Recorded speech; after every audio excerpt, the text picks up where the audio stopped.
అంబటి రాంబాబు. ఈయనని ఒక జర్నలిస్ట్ అడిగిన ప్రశ్నకి సంబంధించి నువ్వు అడిగితే నేను చెప్పాలా, అసలు ఏం మాట్లాడుతున్నావు అని చెప్పేసి అని కామెంట్ చేస్తున్నారు. సో మరి జర్నలిస్ట్ అడగడానికే కదా ఆ ప్రోగ్రామ్ కండక్ట్ చేసింది. బట్ మరి ఒక జర్నలిస్ట్ అన్నప్పుడు ఎందుకు అంబటి రాంబాబు అలా సమాధానం చెప్పకుండా ఎందుకు తప్పుకోవడం జరిగింది? ఈ అంశానికి సంబంధించి మనతో మాట్లాడడానికి, వారి విశ్లేషణని మనతో పంచుకోవడానికి ఈరోజు మనతో పాటు ఉన్నారు సీనియర్ జర్నలిస్ట్ డివిఎస్ గారు ఉన్నారు. వారితో మాట్లాడదాం. నమస్తే అండి. నమస్తే.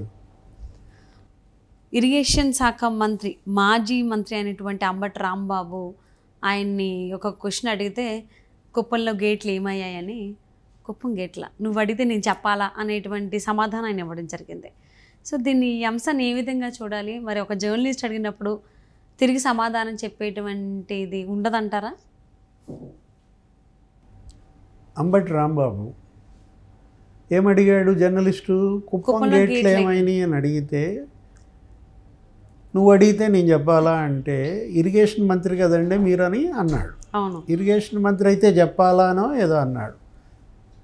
అంటే జర్నలిస్ట్ నుంచి ఏ క్వశ్చన్స్ ఎక్స్పెక్ట్ చేస్తున్నాడు అంబటి రాంబాబు? కుప్పం గేట్ల గురించి కాదా? గంట అరగంట క్వశ్చన్ అడగాల? నువ్వు నన్ను అడగాల్సింది అరగంట క్వశ్చన్ అనా, లేకపోతే ఏంటి ఆయన ఉద్దేశం? లేకపోతే డ్యాన్సుల గురించి అడగలేదనా? ఈ అరగంట రాంబాబు, ఈ సంబరాల రాంబాబు ఆ క్వశ్చన్లు అడగండి జర్నలిస్టులు అని కాబోలు ఆయన పిలుపు. అంతే తప్ప కుప్పం గేట్ల గురించి లేకపోతే పోలవరం గురించి నన్ను అడుగుతారేంటనా? ఎలా చూడాలా? ఫ్రస్ట్రేషన్ కనపడుతుంది, ఓటమి యొక్క నైరాశ్యం కనపడుతుంది. అతనికి కళ్ళ ముందు సత్తెనపల్లిలో ఘోర పరాజయం కనపడుతున్న పరిస్థితుల్లో పాపం ఇతను ఏం చేశాడు? గోరు చుట్టు మీద రోకెట్ పోట్లాగా ఆ క్వశ్చన్ వేశాడు. ఏది ఓ పక్క సత్తెనపల్లి ఆడ దెబ్బకే నేను అల్లాడి ఆకులు మేస్తున్నాను, నువ్వేంట్రా నాయన ఇప్పుడు ఈ టైంలో కుప్పం గేట్ల గురించి ఎత్తుతున్నావు అంటే అతని యొక్క పీక్ వెళ్ళిపోయింది. అంతగా ఫైర్ అయ్యాడనమాట అతని పైన. ఆశ్చర్యపోయి ఉంటాడు జర్నలిస్టు. ఏంటి నేను అడిగిన ప్రశ్నలో తప్పేంటి? ఆయన ఇరిగేషన్ మంత్రి, అక్కడ జరిగింది ఇప్పుడు లేవు అక్కడ గేట్లు. మొన్న జగన్మోహన్ రెడ్డి వెళ్ళినప్పుడు గేట్లు ఉన్నాయి, పెట్టారు, నీళ్లు వదిలారు. జగన్మోహన్ రెడ్డి వచ్చేసే లోపే ఆ గేట్లు ఎత్తుకొచ్చేశారు. మాజీ ముఖ్యమంత్రి చంద్రబాబు ఏమంటున్నాడు? గ్రాఫిక్ గేట్లు అంటున్నాడు, అదేదో సినిమా సెట్టింగ్ అంటున్నాడు. అసలు వదిలిన నీళ్లు కూడా శాంతం పోలేదని, అక్కడ ఈయన జగన్మోహన్ రెడ్డి వెళ్ళేలోపే ఆ నీళ్లు ఇంకిపోయినాయి అని. కుప్పంకి నీళ్లు వదలడం అనే ప్రక్రియ అదొక ప్రహసనంగా మారింది. ఏది జగన్మోహన్ రెడ్డి యొక్క వైఫల్యాలు ఏ స్థాయిలో ఉన్నాయో ఆ ఒక్క ఇన్సిడెంటే చెప్పిందనమాట. అసలు ఇరిగేషన్ శాఖ అంటూ ఒకటి ఉందని, దానికి ఒక మంత్రి చచ్చాడని అసలు ఆ స్పృహే ఉన్నట్టుగా కనపడతలేదన్నమాట. అదే కదా మరి ఇరిగేషన్ మంత్రి సమాధానం ఇలా ఇస్తే జర్నలిస్ట్కి ఆయన శాఖ మీద ప్రశ్నకి ఇచ్చే సమాధానమా? అంతకుముందు కూడా మనం చాలా సందర్భాల్లో చూసాం. పోలవరం విషయంలో అడిగిన ప్రతిసారి ఇరిగేషన్ శాఖకి సంబంధించి జర్నలిస్టులు ఏ ప్రశ్న అడిగినా అతనికి ఇరిటేషన్ వస్తుంది. ఇప్పుడు అంబటి రాంబాబు ఇరిగేషన్ మినిస్టరా, ఇరిటేషన్ మినిస్టరా? అతను చూడాల్సింది ఇరిగేషనా, ఇరిటేషనా? ఏమీ అర్థం కావట్లేదన్నమాట. అంటే ఏంటి, ఈ 5 ఏళ్లలో వీళ్ళు ఇటుక తీసి అటు పెట్టలేదు. పోలవరం నిర్మాణాన్ని పడకేయించారు. చంద్రబాబు 72% కంప్లీట్ చేస్తే వీళ్ళు 2% కూడా కంప్లీట్ చేయకుండా ఏం చేశారు? పోలవరాన్ని ముంచేశారు. ఏది డయాఫ్రమ్ వాళ్ళు ఇవాళ దెబ్బతింది, గైడ్ బండు కుంగిపోయింది. కారణం ఏంటి? జగన్మోహన్ రెడ్డి రాగానే పనులన్నీ ఆపేశాడు. రివర్స్ టెండరింగ్ అని పనికిమాలిన పనులన్నీ చేసి నిర్మాణాన్ని ఆపేసేసరికి ఏం జరిగింది? నెక్స్ట్ ఇయర్ ఫ్లడ్ వచ్చింది. ఈ లోపది కంప్లీట్ చేసేసుకుని ప్లాస్టింగ్ చేసేసుకుంటే డయాఫ్రమ్ వాళ్ళు దెబ్బతినేది కాదు. చంద్రబాబు హయాంలో పోలవరం పరుగులు దించారు. ఒకరోజు 24 గంటల్లో నీకు 32,000 క్యూబిక్ మీటర్ల కాంక్రీట్ అనమాట. రికార్డ్ అది. ఏది గిన్నెస్ బుక్ రికార్డులకు ఎక్కింది. నీకు వేల ప్రొక్లైనర్లు, పెద్ద పెద్ద హెవీ మిషనరీ, లక్షల మంది కూలీలు, వందల సంఖ్యలో ఇంజనీర్లు, పోలవరం అనేది ఒక తిరణాల్లాగా పనులు చేశారు అప్పట్లో. అంటే యుద్ధ ప్రాతిపదికన అంత చేస్తేనే నీకు అంత స్పీడ్గా 72% కంప్లీట్ అయితే ఇతను ఏం చేశాడు, పోలవరాన్ని కుంగదీశాడు, గైడ్ బండ్ కొట్టుకుపోయింది. ఇవాళ అది రిపేర్లు చేయడానికి 3,000 కోట్లు అవుతుంది. కేంద్రం నాకు సంబంధం లేదు, మీరు పాడు చేశారు కాబట్టి ఆ రిపేర్లు మీరే చేసుకోమంటది. వీటన్నిటి గురించి పట్టించుకోకుండా ఈ ఇరిగేషన్ మంత్రి ఏం చేస్తాడు, సత్తెనపల్లి పోయి లాటరీ వేస్తాడు. సంక్రాంతి వస్తే చాలు లాటరీ, ఆ లాటరీ పేరు మీద వసూళ్ళు. ఈ పింఛన్లు ఉన్నాయి కదా, ఆ పింఛన్లు ఇచ్చే వాళ్ళందరి దగ్గర పాపం నెలకి 2,500 2,750 పింఛన్ వస్తుంది, వృద్ధాప్య పింఛన్.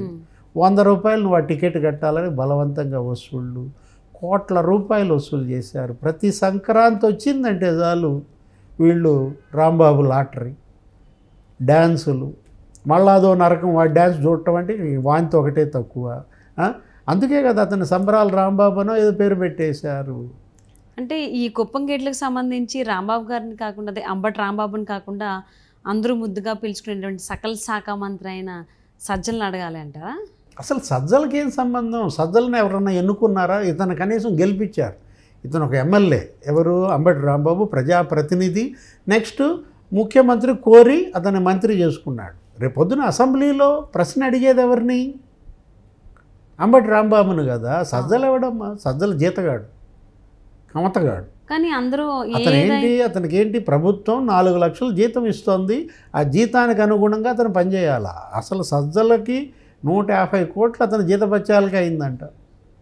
ఆ 150 కోట్లు వస్తే నీ కుప్పం గేట్లు వచ్చాయి. ఏదో నువ్వు చెప్పిన దాని ప్రకారం ఈ గ్రాఫిక్ గేట్లు అవసరం లేదు, సజ్జలకి ఇచ్చే జీతంతో ఇక్కడ గేట్లు పెట్టచ్చు అన్నమాట. అంటే ఇరిగేషన్ శాఖ మంత్రి అయినటువంటి అంబటి రాంబాబుని అడిగితే కుప్పం గేట్లకు సంబంధించి అంత సీరియస్ అవుతున్నారు కదా. మేబీ సకల శాఖ మంత్రిని అడిగితే ఆయన ప్రతి దాని గురించి మాట్లాడతారు కదా, ప్రతి దాని గురించి ఆయనే విశ్లేషిస్తారు, అది చెప్తారు, ఇలా చేయండి అలా చేయండి అని సలహాలు ఇస్తారు. మేబీ ఆయన అడిగితే సమాధానం వచ్చేదేమో కుప్పం గేట్లకు సంబంధించి అని కొంతమంది భావిస్తున్నారు అనేటువంటి మాట అంటారు. అంటే ఇతను డమ్మీ అంటావా? డమ్మీ రాంబాబా? ఎందుకు రాంబాబిక? ఇప్పుడు రేపొద్దున సత్తెనపల్లి ప్రజలు ఓట్లు ఎలా వేస్తారు ఇతన్ని?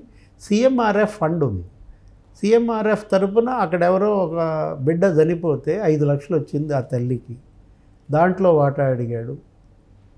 5 లక్షల్లో సగం నాకు ఇస్తే కానీ క్యాష్ చేయడానికి వీల్లేదన్నాడు. ఆ చెక్ ఇవ్వనన్నాడు. చెక్ తన దగ్గరే పెట్టుకున్నాడు. 50-50. అంటే బిడ్డ చనిపోయిన కుటుంబానికి ప్రభుత్వం నుంచి 5 లక్షలు ఇస్తే నువ్వు అందులో 2.5 లక్షలు నువ్వు ఆశించావంటే అందుకుగా తిట్టింది నేను పవన్ కళ్యాణ్. వెంటనే ఆమెను పిలిచి పవన్ కళ్యాణ్ వాళ్ళు ఇచ్చేది ఏంటమ్మా అని నేనే 1 లక్ష రూపాయలు ఇస్తున్నా తీసుకోమన్నాడు. అంటే ఏంటి? 50% మినిస్టర్. అతని నియోజకవర్గంలో అతని మంత్రిత్వ శాఖలో ఏ పని కావాలన్నా కమిషన్ 50% ఇవ్వాలన్నమాట. 5 లక్షల్లో సగం అడిగాడంటే అర్థం ఏంటి? నీకు తెలుసు కర్ణాటక సీఎం ఎందుకు ఓడిపోయాడు గతంలో? 40% సీఎం అన్నారు ఆయన. ప్రతి దానిలో 40% కమిషన్ అన్నమాట. జనం దెబ్బకు ఓడించి పారేశారు, కాంగ్రెస్ పార్టీని గెలిపించారు. ఇప్పుడు ఇక్కడ వీళ్ళంతా 50% ఎమ్మెల్యేలు, 50% మంత్రులు, 50% సీఎం. అంటే ప్రతి పనిలో వీళ్ళకి కమిషన్ 50% ఇస్తే తప్ప చెక్కులు ఇవ్వరు, ఇస్తే తప్ప బిల్లులు చేయరు.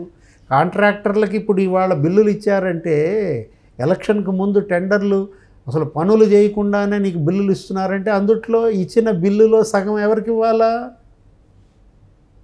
అధికార పార్టీకి ఇవ్వాలి. రేపొద్దున ఎన్నికల్లో వాళ్ళు వాడుకుంటారనమాట. టీఎంసీ అంటే ఏంటో తెలియనాడు ఇరిగేషన్ మినిస్టర్. జగన్మోహన్ రెడ్డి ముఖ్యమంత్రిగా ఆయన మంత్రులను చూస్తే చెప్పేయచ్చు ఆ ముఖ్యమంత్రి యొక్క గొప్పదనం ఏంటో. Face is the index of the mind ఏదో అంటారు. నీ స్నేహితులు 4 పేర్లు చెప్పు, నువ్వు ఎలాంటి వాళ్ళవో చెప్తానంటారు.